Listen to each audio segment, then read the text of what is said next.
Ross Hunt, pollster and founder of Hunt Research of Dallas. Thank you so much for joining us. We appreciate it. Thanks for having me, Jack. So, on the day we're recording this, Friday, we have all of the early voting numbers through the second to last day of early voting. And That's so, right. talk to me about the headlines. What are you seeing statewide? So the overall numbers look big at over 8.1 million votes now cast through the end of Thursday, the second to last day of early voting. However, that's actually down just a little under a million votes from the same day in 2020, where more than 9 million votes have been cast. When you take into account the number of registered voters in the state, the percentage turnout has actually fallen by about 10% relative to 2020. So at 2020, in this same point, about 53% of all Texas voters had cast a ballot early. As of the end of yesterday, it is now down at 43%. Um, we are seeing a strong performance by Republicans in early voting. So Republican and independent voters are casting vote totals that are very close to what they had in 2020. Voters with Democratic primary history and those with their households are voting in lower numbers, at least so far through the end of yesterday. And they're down about 15% relative to their 2020 numbers. Are you expecting them to catch up, the Democrats? Historically, the Democrats do cast more votes today that they were recording this interview on Friday, the last day of early voting. And they also do sometimes make a comeback on election day, depending on overall levels of enthusiasm. However, if you crunch the numbers here in terms of how many votes have already been banked, in terms of Republican primary voters, Republicans are probably about 1.2 million votes ahead of the Democrats at this point. And it's statistically just very unlikely for the Democrats to catch up over the course of 2 days. How are you able to discern that? Because in Texas, as you know, we don't vote technically as Republicans and Democrats because the primaries are, the primaries, once you vote, but you don't register as a Republican or a Democrat. So it's really hard to tell, isn't it?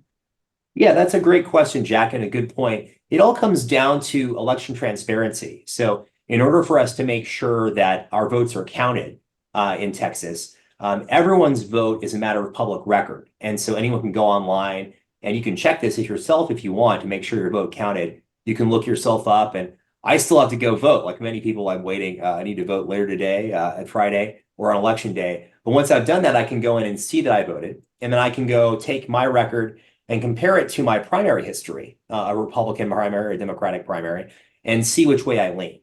So many of our voters now in Texas have participated in these party primaries that simply by looking at how voters have voted in those primaries in the past, you have something that's almost like party registration.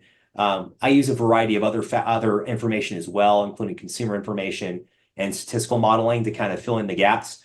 But a lot of the analysis I do is based on primary participation. And by those numbers, Republicans are outperforming Democrats so far by 15 percentage points in the early vote, with Republicans making up 43% of those who voted so far, and Democrats just 28%. When you look at the primaries in Texas, even during a presidential year, the percentage of people participating is a lot lower than during a general election. And so how do you account for that? And should, people hearing all this, if they'd say, well, wait a minute, should I still vote? The answer would be yes, right? You should absolutely Obviously. go vote. Yeah. And 29% of the votes cast so far have been cast by individuals who have never participated in a primary and don't live at a household with someone who's participated in a primary. That number will rise on the final day of early voting and on election day. Everyone should absolutely go vote. And when it comes to figuring out how those who have not cast votes in primaries are voting, we use a variety of consumer information, but we can also take a look at election results and other factors that allow us to parse the early vote. And those numbers and statistical calculations also show Republicans with a sizable lead, considerably larger than either 2020 or 2022. So let's go back to something you said that we are below 2020 through this date. And that kind of surprised me because, what we heard, at least at the beginning of the early vote, that this was record turnout. And in some counties, it is very high turnout, right? That's right. So Yeah. talk to me about that. So the early vote in person, people casting ballots in person, is very close to 2020 levels. It's at 95% of 2020 levels overall. In 2020, we just had a longer early voting period. We did 18 whole days of early voting. And we also had high levels of mail-in votes. A lot of this had to do with special provisions for COVID-19. This year, we have a shorter early voting period of just 10 days. And we aren't seeing as much high overall turnout as we had in the past. Now, some counties and areas are turning out higher than others. One of the patterns we're seeing this year is that many urban areas, urban counties, are turning out at lower levels relative to 2020, whereas rural areas and towns are turning out at significantly higher levels. So, for example, if we look at Harris County, has turned out at just 83% of what it had turned out at in 2020. Whereas some of the more suburban counties, say Tarrant County is at 92%, Collin and Denton at 94 and 98% of their totals. And then if you go into the truly rural areas, you see turnout that's as high as 2020 or in some cases even higher. And is there any reason that you can attribute this pattern of voting that we're seeing so far? A lot of it, Jack, honestly has to do with partisanship. So we're seeing Republicans turning out at levels almost equal to 2020. We're also seeing some independents voting at high levels as well. And independents in rural areas and in small towns are voting at levels higher than they voted at in 2020. We're also seeing kind of an interesting divide in the youth vote, or so to speak, the vote of voters under 50 years of age.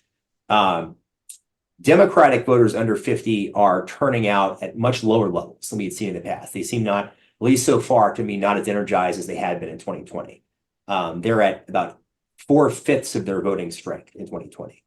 Meanwhile, independents and Republicans under 50 are turning out above the levels they were at in 2020.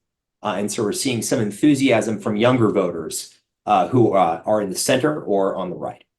And when you talk about independent voters, how are you discerning who's an independent? Are these just general election voters, people who don't vote in the primaries? That's right. Anyone who hasn't participated in a party primary. And so as a result, you don't know really how they vote, or can you try to figure that out? We can figure that out. Yeah, we have statistical model scores for everyone in the state based on consumer information and a variety of other factors. And what those model scores tell us is that right now, those who are voting who do not have primary history skew a little bit to the left, but not that much. So we're looking at an independent electorate that skews right now somewhere between 7.5 and 2.5% net Democratic.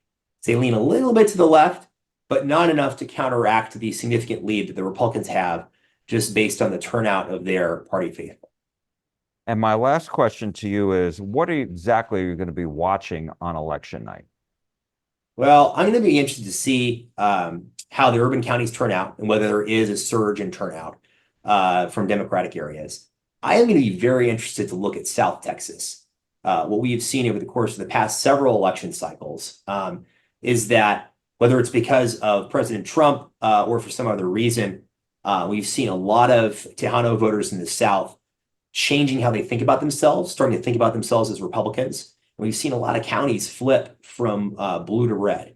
And in all the results I'm seeing in early voting and also in the survey research that I've been doing from El Paso to San Antonio to Laredo, I have been astounded by how much the ground is shifting there. And I think that as we look forward to the future of Texas and the future of the country, looking to the Rio Grande Valley and to the border and seeing how those young voters and that young rising electorate chooses on election night is going to be very interesting indeed.